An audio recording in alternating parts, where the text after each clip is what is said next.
Channel এ নিউজে সবাইকে স্বাগতম। রাজশাহীর তানোরে বিলকুমারী বিল থেকে লুঙ্গি পরিহিত অজ্ঞাত এক ব্যক্তির লাশ উদ্ধার। নিজস্ব প্রতিবেদক এম মামুনের পাঠানো তথ্য ও ছবিতে বিস্তারিত।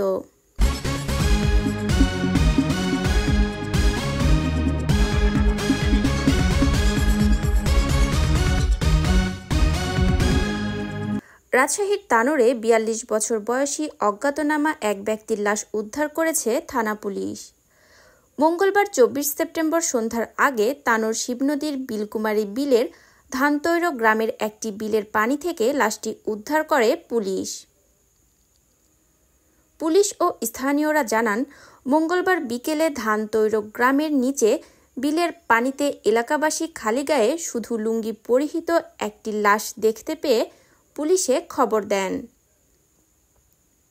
পরে তানোর থানা পুলিশ ঘটনাস্থলে গিয়ে লাশ উদ্ধার করে থানায় নিয়ে যায়, কিন্তু ওই লাশের কোনো নাম ঠিকানা বলতে পারেনি কেউ।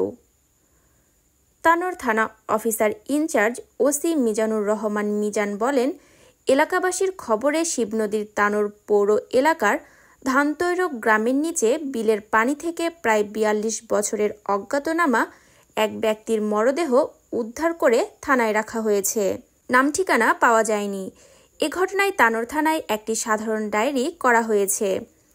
ওসি মিজান আরও বলেন, অজ্ঞাত লাশের পরিচয় শনাক্তে কাজ করছে police.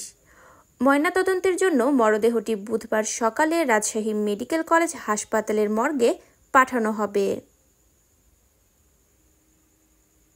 Rupaya চাহান, desk report, channel এ নিউজ।